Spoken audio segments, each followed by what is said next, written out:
মানুষ যেমন আল্লাহরে সিজদা করে, আল্লাহ তাআলাকে সিজদা করে পশু পাখি গাছপালা গুলো। সুবহানাল্লাহ। পশু পাখি গাছপালা এগুলো কাকে সিজদা করে? আল্লাহকে সিজদা করে। কিভাবে? লক্ষ্য করুন। আমরা অনেকেই শুনেছি ছোটবেলায় আমাবস্যার রাতে গাছগুলো সিজদা দেয়, শুনেন না অনেকে? অনেকে আবার বলি আল্লাহ তাআলার সৃষ্টি গুণগুলো আছে, এগুলো আল্লাহকে সিজদা করে। ভাইয়েরা আমার, আল্লাহকে সিজদা করে। সিজদার একটা নিয়ম আল্লাহ দিয়েছেন, মানুষ সিজদা করবে মাথা ঠেকায়া মাটিতে। অর্থাৎ হুজুর বলেন, নবীজি বলেছেন, কোন মানুষ যখন সিজদায় পড়ে যায় তার হাল এমন হবে সে যেন আল্লাহর কুদরতি পায়ের উপরে মাথা রেখে সিজদা করতেছে। এ তো গেল মানুষের সিজদা। এবার পশু পাখি গুলো কেমনে সিজদা করে, গাছপালা গুলো কেমনে সিজদা করে? আমার আল্লাহ বললেন, ওয়ান-নাজমু ওয়াশ-শাজারু ইয়াসজুদান, আল্লাহ তাআলার সিজদা করে গাছ এবং যত গাছ আছে। নাজমুন শাজারুন, শাজারুন আরবি শব্দ, বাংলা হলো দণ্ডায়মানরত গাছ, অর্থাৎ শক্তিশালী গাছ। যেমন গাছের মধ্যে আছে শক্তিশালী গাছের মধ্যে কাঁঠালের গাছ, আমের গাছ, সুপারির গাছ, তালের গাছ, নারিকেল গাছ, এগুলো তো শক্তিশালী গাছ। কি বলে? আর নাজমুন হলো লতাযুক্ত গাছ, যেমন লাউ গাছ, সিম গাছ, ঝিঙ্গার গাছ, এরকম লতাযুক্ত গাছগুলোকে বলা হয় আরবিতে নাজম। শাজারুন মানে দণ্ডায়মানরত শক্তিশালী গাছগুলো। আমার আল্লাহ বললেন, ওয়ান-নাজমু ওয়াশ-শাজারু ইয়াসজুদান, গাছপালাগুলো আমি আল্লাহরে সিজদা করে। এবার কেমনে তারা সিজদা করে? রাসূলুল্লাহ সাল্লাল্লাহু আলাইহি সাল্লাম বলেছেন, এদের সিজদা গুলো হলো তাসবিহ পাঠ করা, সুবহানাল্লাহি ওয়া বিহামদিহি। এই তাসবিহ পড়া মানে তাদের সিজদা করা। সুবহানাল্লাহ। তাহলে এক একজনের এক এক রকম আমল আছে। রব্বুল আলামিন বললেন, ফাযকুরুনি, তোমরা আমাকে স্মরণ করো, আযকুরুকুম, আমি আল্লাহ তোমাকে স্মরণ করব। বলে রব্বুল আলামিন, কিভাবে আমরা আপনারে স্মরণ করব? ওগো আল্লাহ, স্মরণ করব কিভাবে? আল্লাহরে স্মরণ করার নিয়ম অনেক আছে। নবীজি বললেন, সবচেয়ে প্রথম যে নিয়মটি আল্লাহকে স্মরণ করা, সেই নিয়ম হলো নামাজ। কি নিয়ম? নামাজ। হুজুর বললেন, ইন্না বাইনার রুজুলি ওয়া বাইনাশ শিরকি ওয়া বাইনাল কুফরি তারকাস সালাহ। যে ব্যক্তি নামাজ পড়লো না সে ব্যক্তি যেন দিন থেকে দূরে সরে গেল, সে যেন মুসলমান থেকে দূরে সরে গেল, সে যেন মুশরিক এবং কাফির হয়ে চলে গেল। তাহলে আমরা নামাজ পড়তে রাজি আছি তো ইনশাআল্লাহ? তাহলে নামাজ পড়তে হবে প্রথম স্মরণ। এরপরে স্মরণ হলো, আল্লাহ বলছে, কথাগুলো খুব মনোযোগ দিয়ে শুনতে হবে। রব্বুল আলামিন বললেন, ফাযকুরুনি, তোমরা আমাকে স্মরণ করো। আমরা যে আল্লাহকে স্মরণ করবো, জিকির করি, জিকিরের আরেক নাম হলো স্মরণ। জিকিরের নাম স্মরণ। কোন মানুষ যখন তার জীবন চলার ক্ষেত্রে মানুষকে কর্ম করতে হয়, লোকটা যখন কর্মে গেল, যদি লোকটা ব্যবসায়ী হয়, তাহলে ওই ব্যবসার দাড়ি পাল্লাতে তাকে ওজনে কম দেওয়া যাবে, ওখানে আল্লাহরে স্মরণ করতে হবে। রব্বুল আলামিন বললেন, ওয়াইলুল লিল মুতাফফিফিন, তারাই ধ্বংস হবে, আল্লাযীনা ইযা ইক্তালু আলান নাসি ইস্তাওফুন, যারা ওজনে কম দেবে, মানুষকে ঠকাবে। তাহলে যারা খাদ্যে ভেজাল দেয়, ওজনে কম দেয়, মানুষকে ঠকায়, আল্লাহ বললেন, ফাযকুরুনি, তোমরা আমাকে স্মরণ করো। এবার আসুন, যারা কৃষি কাজ করে, কৃষক, অনেকে কামলা লাগে দিয়ে বাড়িতে চলে যায় গৃহস্থরা, কিন্তু কামলা চিন্তা করে হাজিরার কাম, আমি আধা ঘন্টা বসে দম নেই, এভাবে আধা ঘন্টার জায়গাতে 1 ঘন্টা। মালিক আসি দেখে কথা শুনে পুরা ভূমিটা গেড়ে দিবে, জমিটা গেড়ে দিবে, আসি দেখে এখনো ফাঁকা আছে। ওই যে আপনি মালিককে ফাঁকি দিলেন। এখানে আল্লাহ বললেন, ফাযকুরুনি, আমাকে স্মরণ করো। যদি আল্লাহর ভয় থাকে তাহলে ফাঁকি দেওয়ার সুযোগ। এবার আসুন, কৃষককে বাদ দেন, চাকরিজীবীতে আসুন। যারা চাকরি করো, বড় বড় পদে আছে, এই লোকগুলো বসে যদি ঘুষ খায়, আমার আল্লাহ বললেন ফাযকুরুনি, তোমরা আমার স্মরণ করো। নবীজি বললেন তোমাকে যে বেতন দেওয়া হয় চাকরির জন্য, এই বেতনের অতিরিক্ত ইনকাম করার ধান্দা করিয়ে যেটা ইনকাম করো সেটার নাম হলো ঘুষ। সেটার নাম কি? এবার বলেন তো, ঘুষ খাওয়া হালাল না হারাম? সুদ খাওয়া হালাল না হারাম? চুরি করা হালাল না হারাম? জুয়া খেলা হালাল না হারাম? জেনা করা হালাল না হারাম? ডাকাতি করা হালাল না হারাম? মানুষকে ঠকা হালাল না হারাম? মিথ্যা বলা হালাল না হারাম? এক কথায় যত অন্যায়ের সাইট আছে সবগুলো হারাম। সবগুলো, প্রত্যেকটা হারাম কাজ করতে গিয়ে বান্দা যখন ফাযকুরুনি, আল্লাহকে স্মরণ করবে, রব্বুল আলামিন বললেন আযকুরুকুম, আমিও তোমাদের স্মরণ করব। তাহলে বান্দা স্মরণ করবে প্রত্যেকটা পদে পদে কাকে? এবার আল্লাহ স্মরণ করবে কাকে? বান্দাকে। বান্দা যদি আল্লাহরে স্মরণ করতে পারে, আমার আল্লাহ বান্দারে স্মরণ কিভাবে করে লক্ষ্য করুন ভালো করে। নবী ইব্রাহিম আলাইহিস সালাম নাম শুনেছেন? ইব্রাহিম নবীর নাম শুনছে?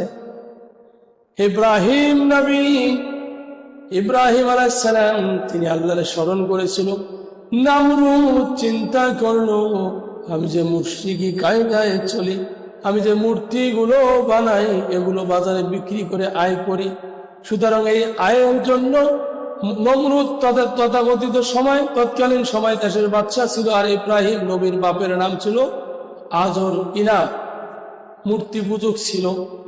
বাপে এবার মূর্তি বানিয়ে ছেলেরে দিল, বাবা ও আমার কলিজার টুকরা সন্তান ইব্রাহিম, তুমি এই মূর্তিগুলো বাজারে বিক্রি করে আনো। কিন্তু বলেছিলাম ফাযকুরুনি, আল্লাহরে স্মরণ করতে হবে। সমস্ত অন্যায় কাজগুলো যখন আসবে তখনই স্মরণ করে সেগুলো ছেড়ে দিতে হবে। ইব্রাহিম নবী চিন্তা করলো এখন কি হবে? আমার আল্লাহ তো বলছে ওয়াবুদুল্লাহ, তোমরা ইবাদত করো আমার, ওয়ালা তুশরিকু বিহি শাইআ, আমার সাথে শরীক করিও না। আর আমার বাবা তো শরীক করে, এটা কেমন করে মারি আমি? সুতরাং ইব্রাহিম নবী প্রত্যেকটা মূর্তির গলায় দড়ি নিয়ে বাজারে মাটিতে টেনে নিয়ে যাচ্ছে। ওগুলো তো মাটির তৈরি করা পুতুল, একটা আর একটার সঙ্গে লাগে আর ভেঙে যায়। এভাবে যখন ভেঙে গেল, বাজারে গেল, লোকেরা বলল ইব্রাহিম তুমি এগুলো আজরের ছেলে, তুমি যে বিক্রি করতে আসছো, এগুলো বিক্রি করতে আসছো, ভালো কথা, ভাঙা কেন বলো? বলে আমি আনতে গিয়ে এগুলো ভেঙে গিয়েছে। যেগুলো নিজেকে রক্ষা করতে পারে না সেগুলো আপনাদেরকে কেমনে রক্ষা করবে? কাজেই এগুলো আপনাদের রক্ষা করতে পারবে না। এবার বলুন তো, এই কথা বললে কি আরো কেউ মূর্তি নিবে? লোকেরা নিল না। পর্যায়ক্রমে এই কথা ভাইরাল হয়ে গেল, নমরুদের গোষ্ঠীরা জেনে ফেললো। তখন তারা ইব্রাহিমের বিরুদ্ধে চারণ করলো। ইব্রাহিম ফাযকুরুনি কাকে স্মরণ করে? ইব্রাহিম নবী আল্লাহরে স্মরণ করে, কিন্তু এদিকে পুরো দেশ, পুরো জনগণ এক হয়ে গেল, ইব্রাহিমের বিরুদ্ধে চলে গেল। এবার ইব্রাহিম নবীকে নিয়ে গেল। নমরুদ বলল ইব্রাহিমকে শাস্তি দিতে হবে। বিশাল বড় একটা অগ্নিকুণ্ড তৈরি করলো, আগুনের গর্ত করলো। কিতাবে আসছে আগুনের গর্ত এত বিশাল যে নমরুদ বলেছিল এই আগুনের কুণ্ডের কাছে যে ইব্রাহিমকে ফেলাইতে যাবে, প্রায় 1 কিলোমিটার দূর থেকে এরকম আগুনের তাপ, কত ভয়াবহ অবস্থা। 1 কিলো দূর থেকে আগুনের কাছে যাইতে পারে না। তখন একটা চরকি তৈরি করলো, করে ইব্রাহিম নবীকে ওখানে ফেলাই দিবে। এমন তো অবস্থায় ইব্রাহিম কাকে স্মরণ করে? আমার আল্লাহ বললেন ফাযকুরুনি, তোমরা আমারে স্মরণ করো। ইব্রাহিম নবী তাই স্মরণ করলেন। রব্বুল আলামিন বললেন আযকুরুকুম, আমিও তোমারে স্মরণ করব। আল্লাহ স্মরণে রাখছে। এবার ইব্রাহিম নবীকে যখন আগুনে ফেলাই দেবে, এমন তো অবস্থায় ফেরেশতাগণ এসে বলতেছে, ওগো আল্লাহর পয়গম্বর ইব্রাহিম নবী, আপনি যদি আদেশ করেন আমরা নমরুদের গোষ্ঠীকে ধ্বংস করে দেব। ইব্রাহিম নবী বলল এটা সম্ভব না, কারণ আমি তোমাদের কাছে সাহায্য চাই না। ফাযকুরুনি, আমি স্মরণ করি আমার আল্লাহরে। আযকুরুকুম, আমার আল্লাহ আমারে স্মরণ করে, তিনি আমারে দেখছে। এবার যখন আগুনে ফেলায় দেওয়া হলো, কত ভয়াবহ জায়গা, আমার আল্লাহ বললেন কুল্লা ইয়া নারু কুনি বারদাও ওয়া সালামান আলা ইব্রাহিম। আল্লাহ বললেন, হে আগুন, আমার নবী পয়গম্বর ইব্রাহিমের জন্য শীতল হয়ে যাও, আরামদায়ক হয়ে যাও। ইব্রাহিম নবী বললেন, আমি ইব্রাহিম যতদিন ওই আগুনের ভিতরে ছিলাম, আমার জীবনে সবচেয়ে শান্তি ওই দিনগুলোতে পেয়েছি, যেটা আমার জীবদ্দশায় কখনো এরকম শান্তি পাই না। তাহলে আপনি যেটা দেখেন বিপদ, আমার আল্লাহ চাইলে আপনার জন্য সেটা করে দেয় সুপথ, ঠিক কিনা? তাহলে স্মরণ করবেন কাকে? আল্লাহ বললেন ফাযকুরুনি, আমারে স্মরণ করো, আযকুরুকুম, আমি আল্লাহ তোমাদের স্মরণ করব। এভাবে আল্লাহকে প্রত্যেকটা জায়গায় পদে পদে স্মরণ করলে, বিপদে স্মরণ করলে পথ দেখা দিবেন কে? ওয়াশকুরুলি, আল্লাহ বললেন তোমরা আমার শুকরিয়া আদায় করো। কি করবে বাবাজিরা? এই কথা আল্লাহ বলেছেন, ওয়াশকুরুলি, তোমরা আমার শুকরিয়া আদায় করে। এবার আল্লাহর শুকরিয়া কেমনে আদায় করবেন? কোরআনুল কারিমে সূরা বাকারা, এই সূরাটি হলো এই সূরা বাকারার প্রথম পারায় 4 নম্বর পৃষ্ঠা 28 নম্বর আয়াত। রব্বুল আলামিন বললেন, কাইফা তাকফুরুনা বিল্লাহি ওয়া কুনতুম আমওয়াতা ফাহইয়াকুম সুম্মা ইউমীতুকুম সুম্মা ইহয়ীকুম সুম্মা ইলাইহি তুরজাউন। এটি সূরা বাকারা 1 নম্বর পারা 4 নম্বর পৃষ্ঠা 28 নম্বর আয়াত। রব্বুল আলামিন বললেন,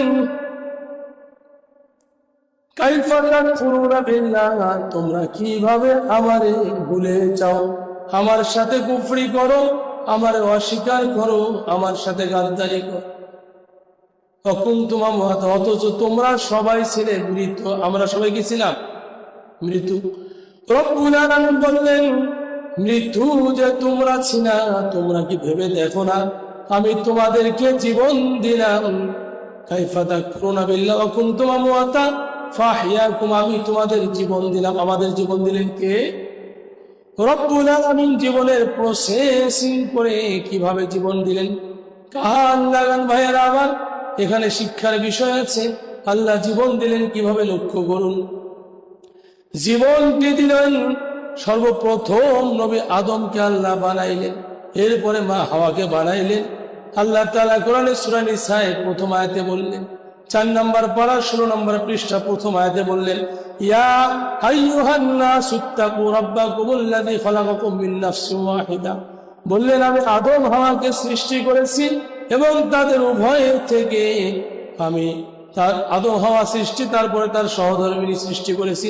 তাদের উভয় থেকে আমি অসংখ্য অগণিত নারী এবং পুরুষ সৃষ্টি করেছি। তাহলে আদমকে মাটি দিয়ে বানাইল, তার থেকে তার স্ত্রী বাম পাজর থেকে সৃষ্টি হইল।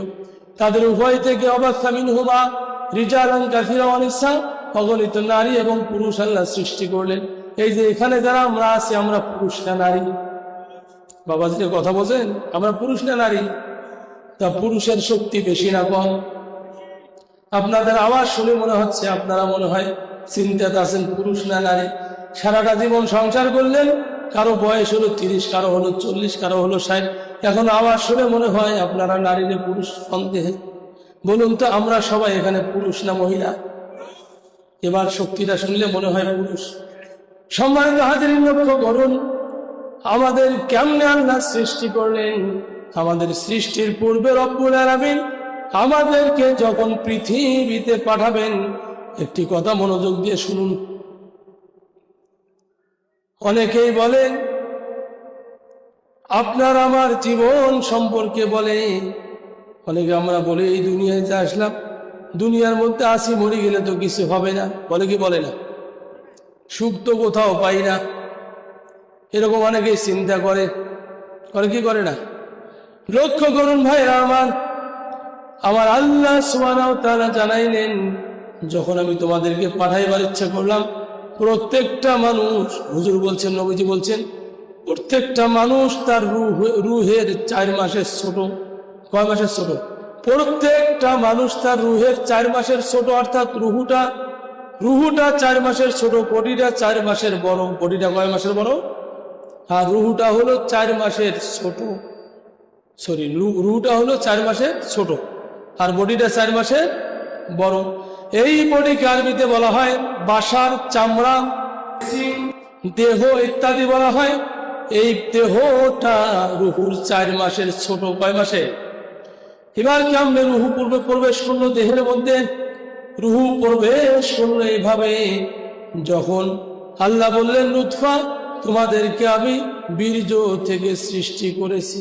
বীর্য, লুৎফা আরবি শব্দ, বাংলা হলো বীর্য। লক্ষ্য করুন, স্বামী এবং স্ত্রীর উভয় মিলনের মাধ্যমে যে সন্তান তৈরি হয়, আল্লাহ বলছেন যখন স্বামী এবং স্ত্রীরা উভয় মিলনের মাধ্যমে করার পরে যখন সেখানে কাজ হয়, প্রথম 40 দিন ওই শুক্রাণুটা ঘুরে ঘুরে রক্ত পরিণত হয়ে যায়।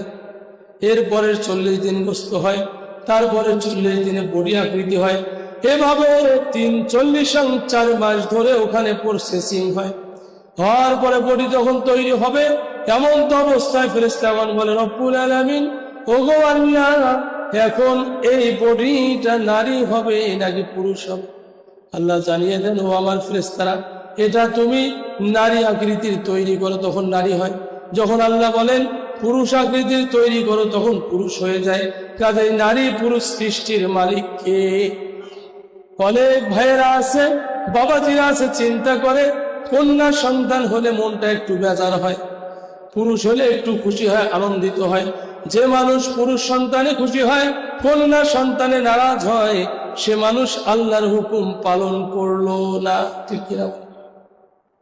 এবার যখন আল্লাহ তো বলছেন অশকুরুলি, তোমরা আমার শুকরিয়া আদায় করো, আমরা সেই শুকরিয়ার আলোচনা করছি।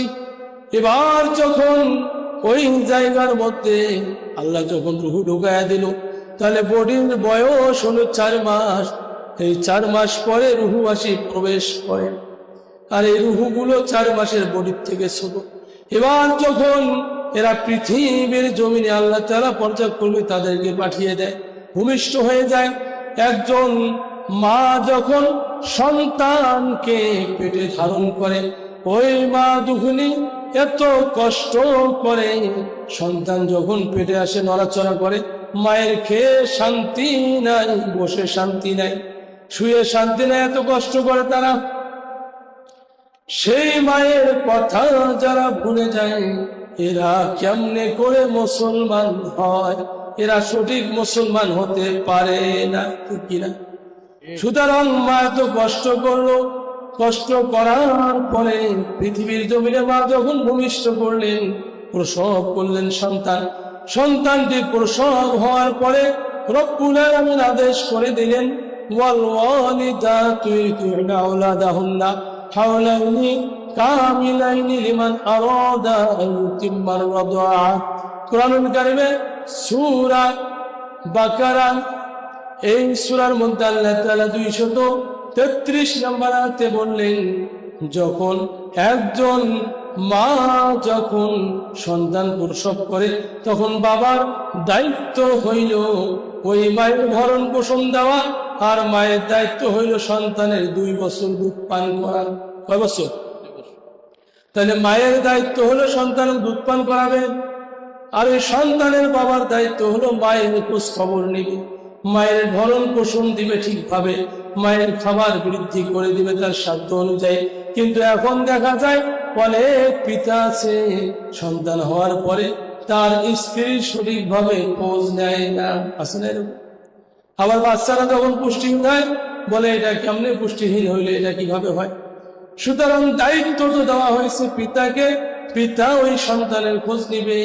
সুতরাং ওই পিতা যদি সন্তানের খোঁজ নিতে চায়, তাহলে সর্বপ্রথম খোঁজ নিতে হবে তার মায়ের ভরণ পোষণ দিতে হবে।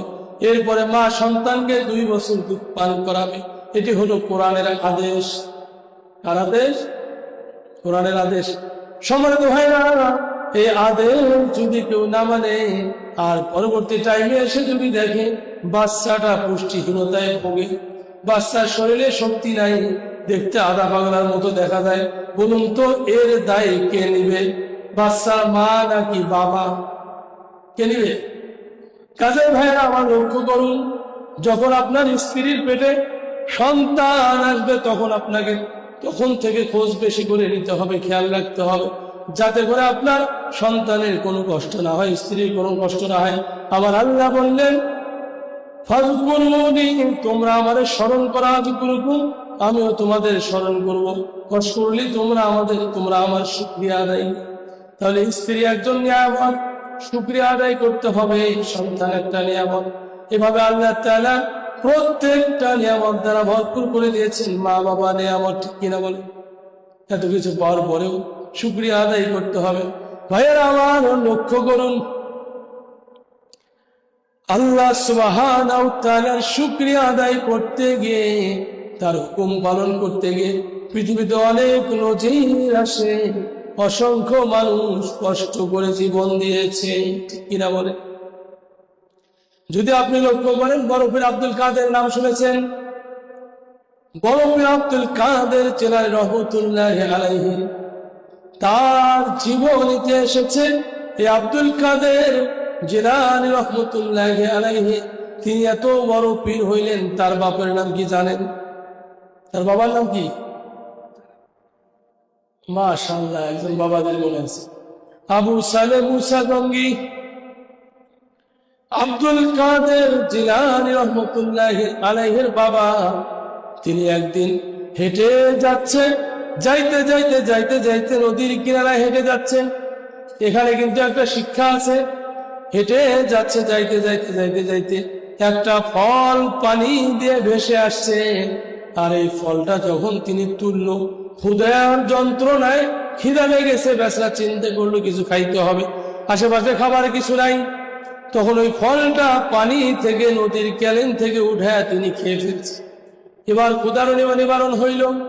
চিন্তা করলো, ক্ষুধা নিবারণ হইল, আমি না হয় ক্ষুধা থেকে বাঁচলাম, কিন্তু আমার আল্লাহর হাত থেকে তো আমারে বাঁচতে হবে। কারণ এই ফলটা তো আমি যার খেয়েছি তাকে তো বলি নেই।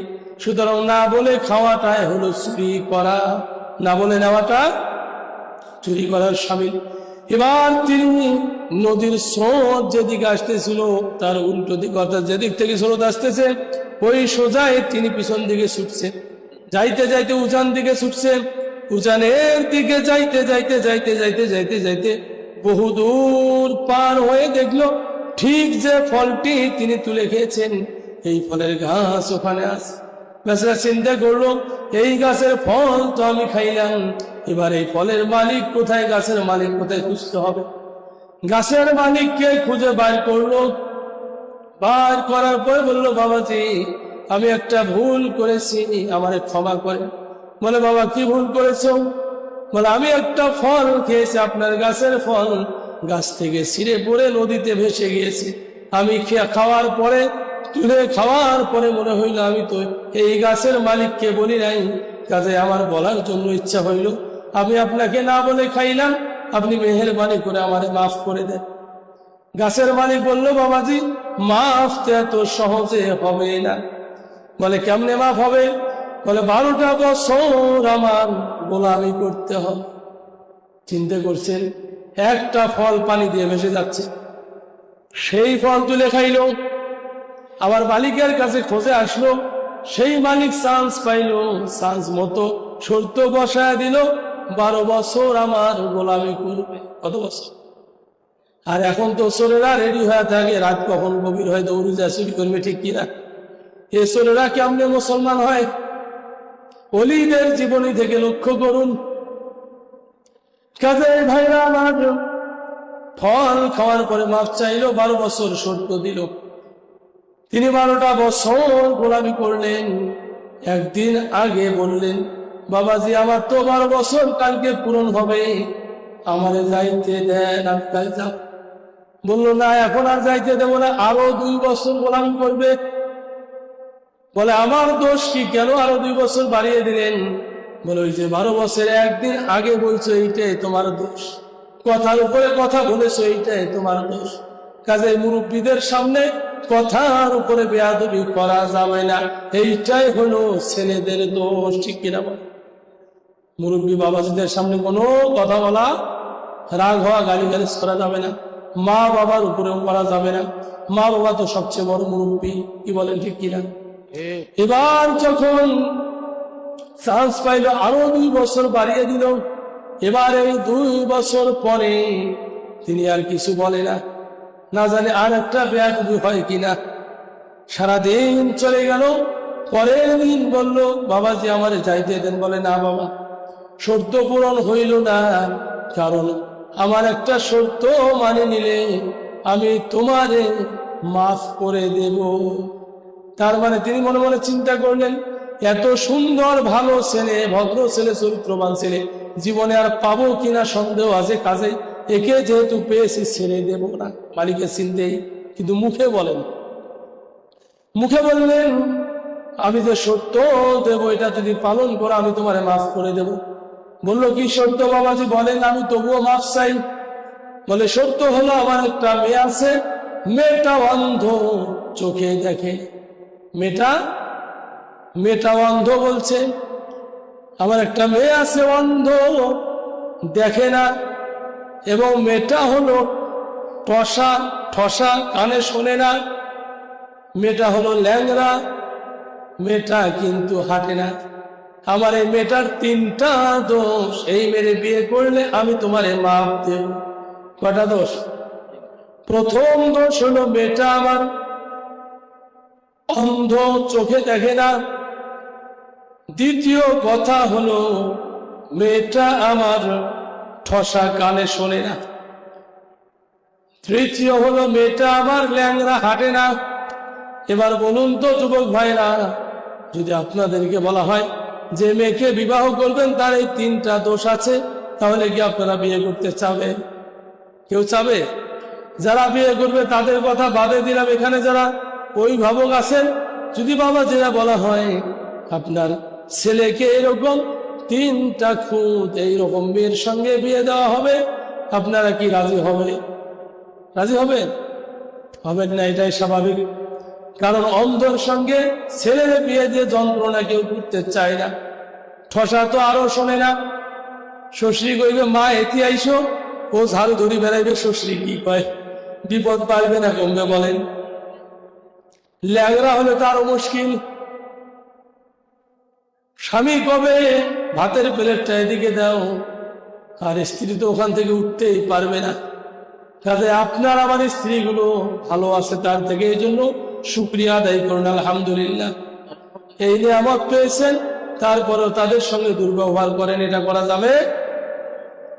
লক্ষ্য করুন, এবার যখন ওই আল্লাহর বান্দা বললেন, আমার মেয়ের 3টা খুঁত, 3টা দোষ, এই 3টা যদি তুমি মেনে নিয়ে বিয়ে করতে পারো তাহলে আমি তোমারে মাফ দেব। কিন্তু এই বেচারার হৃদয়ের মধ্যে কার ভয়? আল্লাহর ভয়। ফাজকুরুনি, তিনি আল্লাহরে স্মরণ করতেছেন। এবার আল্লাহ তারে স্মরণ করে, আযকুরুকুম, আল্লাহ তারে স্মরণ করে। আল্লাহ যারে স্মরণ করে তার কোনো বিপদ, তাহলে এই 3টা যে বড় বিপদ, সামনে যান কোনো বিপদ আর নাই। এই 3টা বিপদ হলো পরীক্ষা, সামনে হলো সুপথ, শান্তির পথ। এবার যখন রাজি হয়ে গেল, বিবাহ বসলো। বিবাহর পরে মেয়েটাকে দেখতে গেলেন। দেখতে গিয়ে দেখলেন ঘরের ভিতরে যে মেয়ে দেখা যায়, মেয়ে এত সুন্দরী যে এর চেয়ে সুন্দরী মেয়ে আর কখনো চোখে পড়ে না। যে মেয়ে দেখা যায়, এ মেয়ে তো ঠসা না, এ মেয়ে তো ঠসা না। মেয়েটারে যা বলে আস্তে আস্তে কথা বলে, দেখি মেয়েটা শোনে কিনা। মেয়েটা শোনে, উত্তর দেয়। এবার মেয়েটারে ডাক দিল, বিছানা থেকে পায়ে হেঁটে নামলো। চিন্তা করলো, হায় রে, আমি মনে হয় ভুল জায়গায় পৌঁছিলাম, সর্বনাশে কি করলাম, আরো একটা দোষ হইল আমার। দৌড় দিয়ে গিয়ে শ্বশুরকে বললো, বাবাজি আপনি যে 3টা কথা বলেছেন, এই 3টা কথা তো আমার পছন্দ হয়েছে, কিন্তু ঘরে গিয়ে যারে দেখলাম সে তো এই 3-এর দোষ তার একটাও না। কাজে আপনি এটা কেমন করলেন? ওই মেয়ের বাবা বলল, বাবা শোনো, যেদিন তুমি ওই ফল খাওয়ার পরে আমার কাছে ছুটে আসছো, আমি সেই দিনে বুঝতে পারছি এটি সাধারণ কোনো মানুষ নয়, এর ভিতরে আল্লাহর ভয় আছে, নবীর প্রেম আছে, যার কারণে আমার গাছের ফল কত মানুষ চুরি করে খাইলো, কত মানুষ পুড়ে খাইলো, আজও পর্যন্ত কেউ এসে বলল না আমি আপনার ফল খাইছি। আর নদী দিয়ে ভেসে গিয়েছে কত দূরের পথ, সেখান থেকে তুমি ফল খাওয়ার পরে ফিরে আসছো, তখনই আমার মনে হয়েছে তুমি সাধারণ মানুষ না। ওই সময় আমি এই নিয়ত করেছি, 12 বছর তোমারে আমি পরীক্ষা করে দেখেছি, তুমি পাশ করেছো। আবার 2 বছর দিলাম, পাশ করেছো। বাবারে একটি মাত্র আমার মেয়ে, কারণ আমি চাই আমার মেয়ের শান্তি। পৃথিবীর সমস্ত বাবাগুলো তার মেয়ের শান্তি চায়, ঠিক কিনা বলেন? কাজে যে ছেলে ডিমান্ড চায় ওই ছেলেকে মেয়ে দেওয়া যাবে? কথা ভালো করে শোনেন, যে ছেলে ডিমান্ড চায় ওকে মেয়ে দেওয়া যাবে? মেয়ে দেওয়া যাবে না, মেয়ে দিবেন না। যখন সমস্ত বাবাগুলো ওই ধরনের ছেলেকে মেয়ে দিবে না, তখন ছেলেগুলো বাধ্য হয়ে যখন যৌবনের তাড়নায় শরীর কামড়া কামড়ি করবে, মেয়ের বাবার পা ধরে গড়াগড়ি করে কবে যে আমার কার যৌতুক দেওয়া লাগবে না, ঠিক কিনা বলে? এবার যখন ওই মেয়ের বাবা বলল, বাবা ওই দিন নিয়াত করেছি, আমি নিয়াত করেছি এরকম যে আমার মেয়েকে দিয়ে আমি তোমার বিয়ে দেব। কাজে আমার মেয়েকে আমি বিয়ে দিলাম। বলল, বাবা আপনি যে বললেন আপনার মেয়ে চোখে দেখে না, বলে বাবারে আমার মেয়ে চোখে দেখে না, এটা বলেছি ঠিক, আমার মেয়ে আমার বাড়ি ছাড়া আর কারো বাড়ি কোনোদিন দেখে না। এবার বলছে, আপনি যে বললেন আপনার মেয়ে ঠসা কানে শোনে না, বলে আমার মেয়ে ঠসা, বলেছি ঠিক আছে, আমার মেয়ে কোনো বেগানা পুরুষের কণ্ঠ শোনে না। এবার আমার মেয়ে বললেন যে আপনার মেয়ে, বললে বাবা আপনি যে বললেন আপনার মেয়ে হাঁটে না, আপনার মেয়ে হাঁটে না, তাহলে আপনার মেয়ে ল্যাংড়া, বলে এই জন্য বলেছি বাবা আমার মেয়েটা আমার বাড়ি ছাড়া আর কারো বাড়ি টই টই করে ঘোরে না। কিন্তু এখনকার বাবন স্বামীর বাড়ি ছেড়ে অনেক জায়গায় একেবারে স্বামীর অনুমতি ছাড়া দৌড়ি দৌড়ি বেড়ে, আসে না নাই? এ কথা বোঝেন? আসে না নাই? কাজে এরকম হওয়া যাবে না। আপনারা যদি আপনার মেয়েদেরকে ঠিক আব্দুল কাদের জিলানী রহমতুল্লাহ আলাইহির মায়ের মতো করে তুলতে পারেন, তাহলে আপনাদের মেয়েদের পেটের মধ্যে যে সন্তান আসবে ওই আব্দুল কাদের জিলানী আসবে। বাইজিদ মুস্তাবি নাম শুনেছেন? বাইজিদ মুস্তাবি রহমতুল্লাহ আলাইহির একটা কথা আমার মনে পড়ে গেল। বাইজিদ মুস্তাবি রহমতুল্লাহ আলাইহি তিনি মাদ্রাসা যায়, মাদ্রাসা পড়েন। তিনি যখন মাদ্রাসা যায়, এই মাদ্রাসা যাইতে গিয়ে তিনি যখন মাদ্রাসা গেলেন, প্রতিদিন ছাত্ররা সময় মতো মাদ্রাসা যায়, কিন্তু বাইজিদ মুস্তাবি রহমতুল্লাহ আলাইহি সময় মতো মাদ্রাসা যাইতে পারে না। কেউ মাদ্রাসায় গেল, ক্লাস যখন শুরু হয় 8টায়, বাইজিদ মুস্তাবি যা হাজির হয় 8:30টায়, কোনদিন 9:15টায়, কোনদিন 8:15টায়। ওস্তাদ একদিন ডাক দিয়ে বলল, এই বাইজিদ বাবা এদিকে আয়। বাবা তোমার এত দেরি হয় কেন বলো?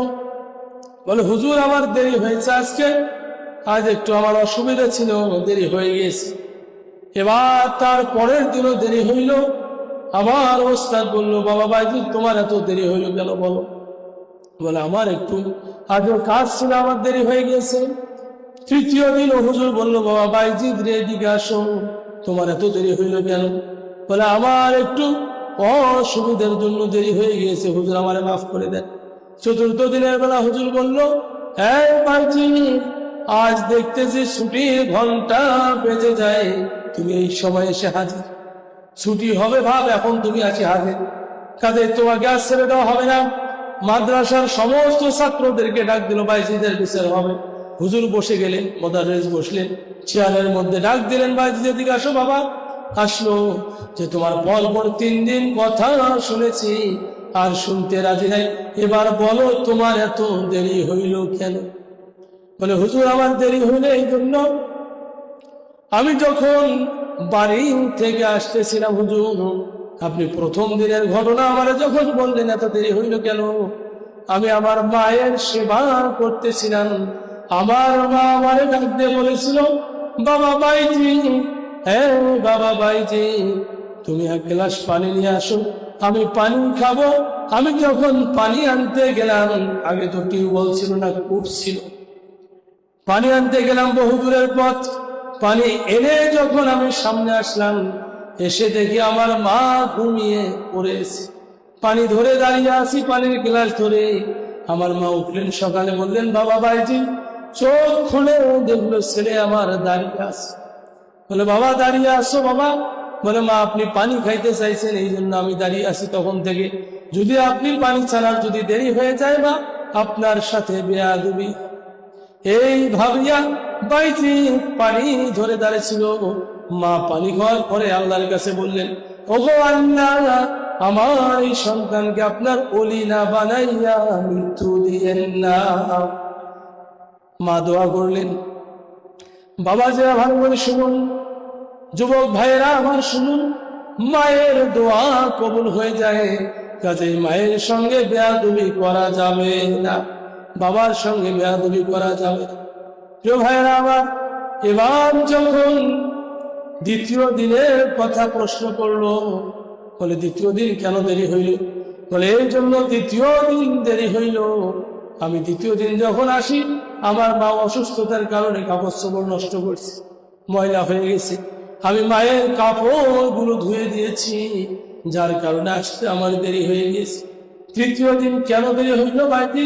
তৃতীয় দিন এই জন্য দেরি হইল যে আমার মাকে আমি রান্না বান্না করে খাওয়াইয়া তারপর আমি মাদ্রাসা। বলে আজকে কেন দেরি হলো? বলে আজ এই জন্য দেরি হলো, আমি বাড়ির থেকে যখন পা বাড়াইলাম, কতগুলো দেখা গেল ময়ূরের মতো সুন্দর সুন্দর পাখি তাদের পাখাগুলো বিছিয়ে দিয়েছে। আমি তাদের পাখার উপরে পা দিলে পরে পাখা ভেঙ্গে যাবে, নরম পাখা। এইভাবে আমি হাত দিয়ে পাখাগুলো সারাইলাম। সারার সাথে সাথে আরো একটি পাখা অন্য পাখিটি এভাবে বিছায়া দিল। এভাবে আমি বাধ্য হয়ে ওই পাখা সারাই, সাথে সাথে আরেকটা পাখা এসে জায়গাটা পূরণ করে দেয়। আমি আমার ঘর থেকে শুরু করে হুজুর মাদ্রাসা পর্যন্ত ওই পাখার উপর দিয়ে হেঁটে হেঁটে চলে আসলাম, বিদায় দেরি হয়ে গেল। ওস্তাদ বাইজিদকে কোলে নিল, ছোট মানুষ, 8-10 বছর বয়স। কোলে নিয়ে বলল, হে আমার মাদ্রাসার ছাত্ররা, লক্ষ্য করো, আমি সারাটা জীবন পড়েছি নবীজির হাদিস। কেউ যদি কোরআন হাদিস পড়ার জন্য তলবে এলেন, বাড়ির থেকে রওনা হয় মাদ্রাসা পর্যন্ত, আল্লাহ পাকের নূরের ফেরেশতারা পাখা বিছায়া দেয়, আর ওই পাখার উপরে হেঁটে হেঁটে তারা মাদ্রাসা পর্যন্ত হাজির হয়। কিন্তু আমার জীবনে আমি নিজেও কখনো দেখি নাই। বড় পীর বাইজিদ মুস্তাবি রহমতুল্লাহ আলাইহি বললেন, তার ওস্তাদ বললেন, আমি কখনো দেখি নাই। ছাত্ররা বললো, আমরাও দেখি নাই। হুজুর ওই বাইজিদ মুস্তাবি রহমতুল্লাহ আলাইহিকে কোলে নিয়ে বলল, এই দেখো বাইজিদকে, ইনি হলো আল্লাহ তাআলার সাধারণ কোনো বান্দা নয়, আমার মন সাক্ষী দেয়, ইনি হলো এই জামানার বড় পীর। ভাইরা আমার, এমনি এমনি তো হওয়া যায় না আমল ছাড়া। কি বলেন? আমল ছাড়া তো হওয়া যায় না। এই জন্য আমল করতে হবে।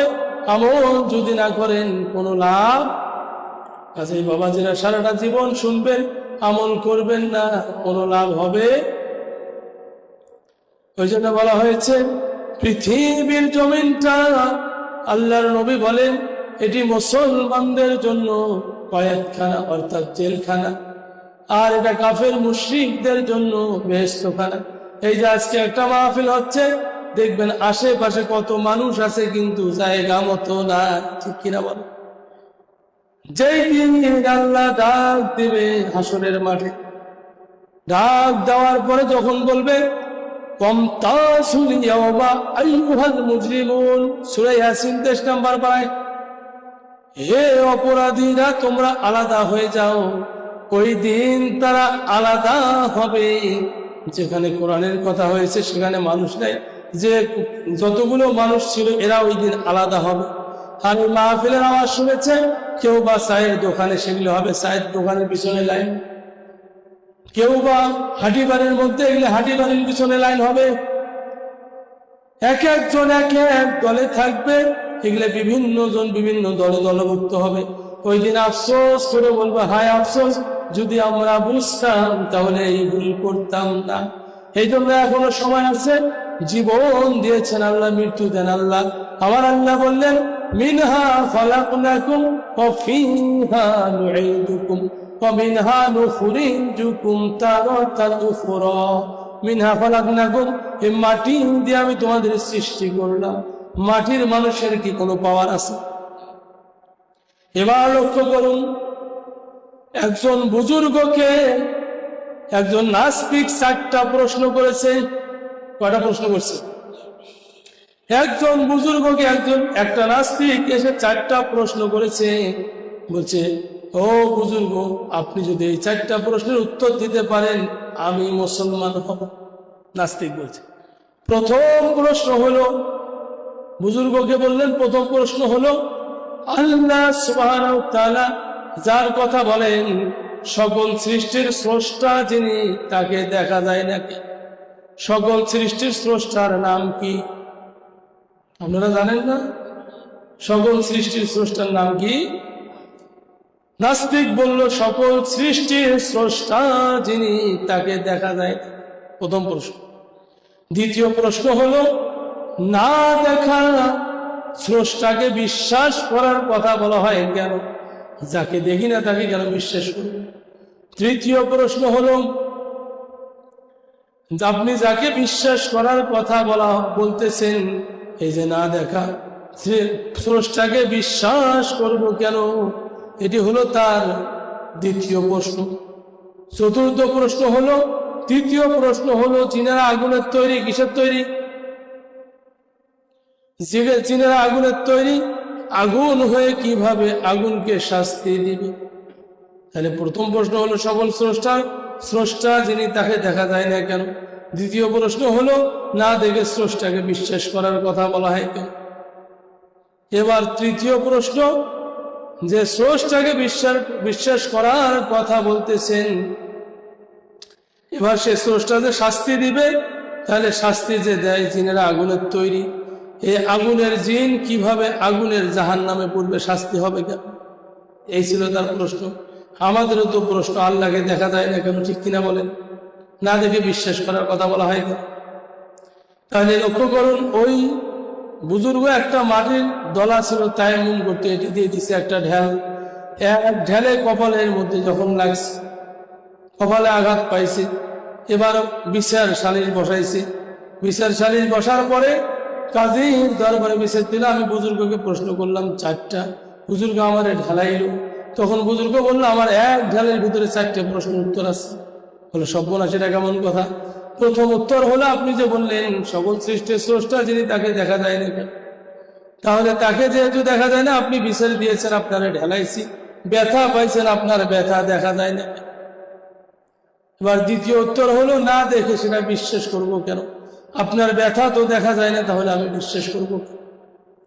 তারপরের কথা হলো জিনেরা আগুনের তৈরি, তাহলে আগুন হয়ে কেমনে আগুনকে শাস্তি দিবে?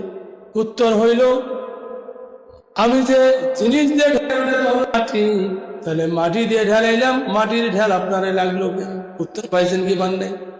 কাজে ভাই আমার লক্ষ্য করুন, কোজা কারুন, কোজা ফিরাউন, কোজা নামরুদ সুদহামান, কোজা শাওকতে আজিদ শাইখ, কোজা তাখতে সুলাইমান।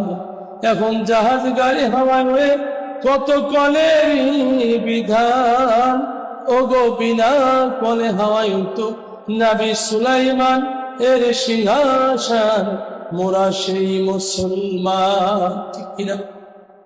সুলাইমান নবীর সিংহাসন ছিল, কোনো তেল লাগে না, মোবিল লাগে না, আকাশে উঠছে তক্তা। বর্তমান উড়াইতে গেলে প্লেন কত তেল, মোবিল কত কত একেবারে বহু কিছু লাগে, কি বলেন?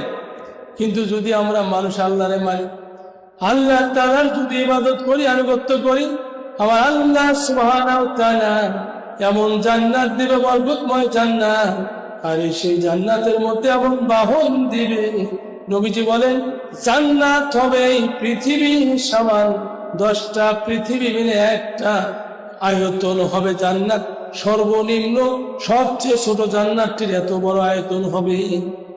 যখন এই জান্নাতে মানুষ থাকবে, জান্নাতে যখন তারা থাকবে, তাদের দিল চাবে আমি জান্নাতি, জান্নাতের মধ্যে অমুক জায়গা চাবো, অমুক জায়গা চাবো, অমুকটা খাবো। তখন তার যে বিছানা থাকবে, এই বিছানার মধ্যে বসে যখন সে নিয়াত করবে, তার যে খাটটা থাকবে জান্নাতে, শুধু নিয়াত করবে, এই খাট অটোমেটিক উড়ে উড়ে তার সমস্ত জায়গা ভ্রমণ করায়া দিবে। কাজে সবচেয়ে রাজাদিরাজকে আল্লাহ, সকল ক্ষমতার মালিক। বাবাজিরা লক্ষ্য করুন, বলতেছিলাম ফাযকুরুনি, স্মরণ করবো কারে? আল্লাহ বলছেন ফাযকুরুনি, আমারে স্মরণ করো, আযকুরুকুম, আমিও তোমাদের স্মরণ করবো, ওয়াশকুরুলি, আমার শুকরিয়া আদায় করো। আল্লাহ এই কথা বলছেন, তোমরা আমার ওয়ালা তাকফুরুন, না শুকরিয়া করিও না। তাহলে আমরা কার শুকরিয়া আদায় করব? আল্লাহ তাআলার শুকরিয়া যারা আদায় করে, আল্লাহ সুবহানাহু ওয়া তাআলা তাদের নিয়ামত বৃদ্ধি করে দেয়। বাবাজিরা লক্ষ্য করুন, অনেক সময় দেখবেন যখন হাটে বাজারে অনেক জায়গায় যাবেন, এমন কিছু মানুষ আছে, সেই মানুষগুলোর হাত নাই, এই মানুষগুলো হাত অচল হয়ে গিয়েছে, হাত কাটা, এরকম মানুষ আছে না? এই যে পঙ্গু মানুষটা, তারে দেখলে তো মনে হয় আমার আল্লাহ আমাদের হাতগুলো ভালো দিয়েছে, এই জন্য শুকরিয়া আদায় করতে হয়। কি বলুন? এই জন্য আবারও দিন থেকে শুকরিয়া আদায় করি, বলে আলহামদুলিল্লাহ।